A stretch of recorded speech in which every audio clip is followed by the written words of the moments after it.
23 ans qu'on fait ça déjà.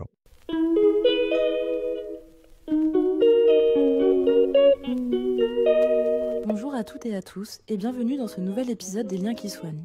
Aujourd'hui, nous vous emmenons à la rencontre d'un beau projet solidaire mené à l'EHPAD du Garaisin.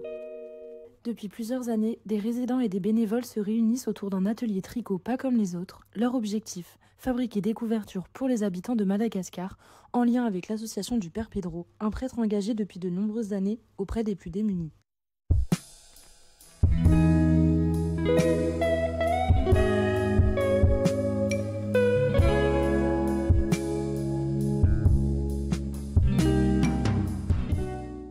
L'association du Père Pedro a été fondée par le Père Pedro Opeka, un prêtre d'origine argentine installé à Madagascar depuis plus de 30 ans.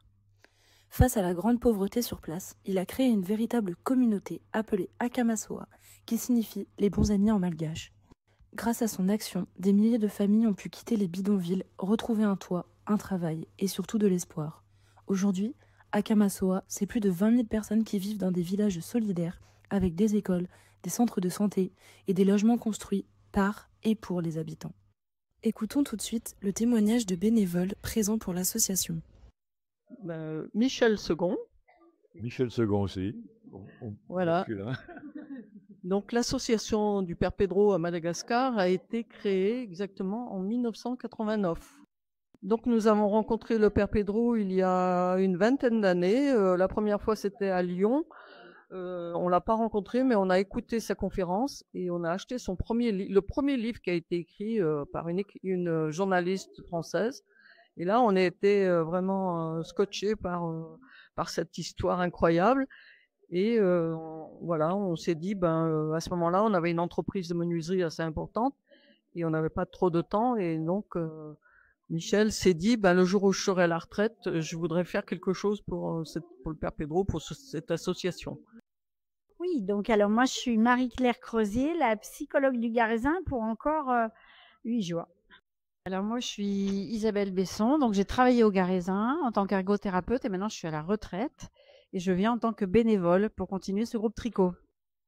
Alors déjà, le Père Pedro, on a connu par les Michel Second, voilà, qui habite mon village. Je suis cousine avec Michel, lui. Voilà, donc on a entendu parler du Père Pedro, je me suis intéressée à ce projet, à tout ce qu'ils font là-bas. Et puis avec Isabelle, on travaillait sur plein de choses ensemble. Et en parlant, alors par contre, j'ai pas la date de quand on a démarré ça. 15 ans, non? Ça fait moins de 15 ans qu'on fait ça, hein? Oui, oui.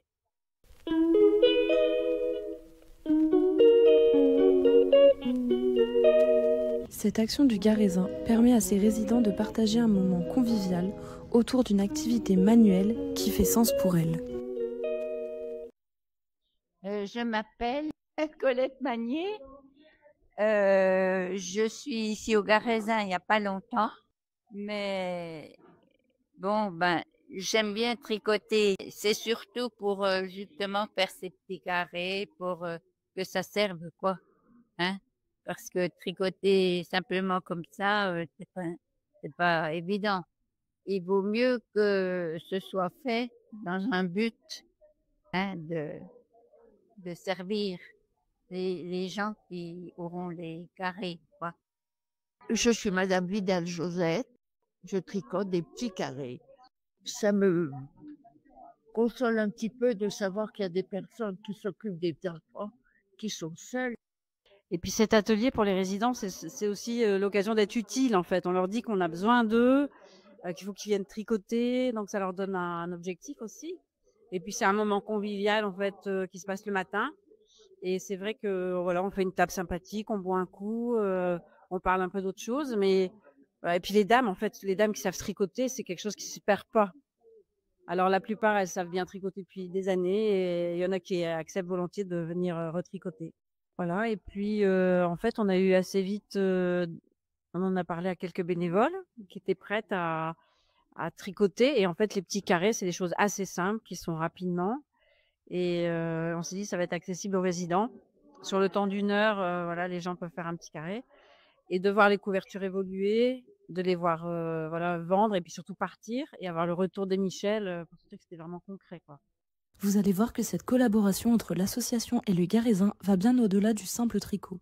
De véritables liens se sont créés entre les résidents et les habitants de Madagascar. Et puis on a aussi une lettre au Père Pedro.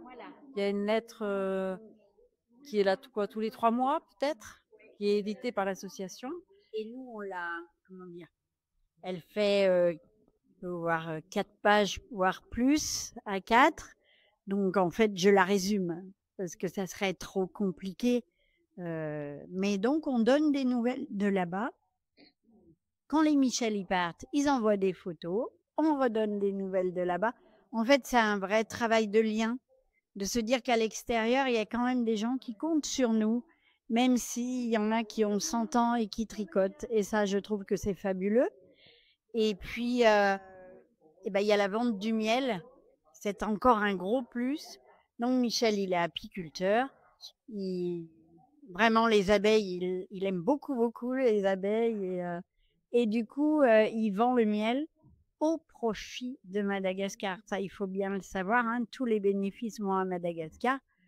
Et on le vend ici. On le vend aussi au marché de Noël. Et on a vendu à plusieurs reprises des couvertures au marché de Noël.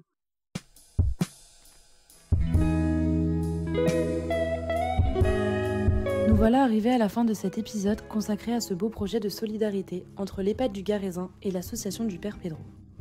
Un grand merci aux résidents, aux bénévoles et à toutes les personnes qui ont bien voulu témoigner. Un grand merci aussi à vous, chers auditeurs, pour votre écoute. Si le podcast vous a intéressé, n'hésitez pas à vous abonner pour suivre les prochains épisodes. À très bientôt dans un nouvel épisode des Liens qui soignent.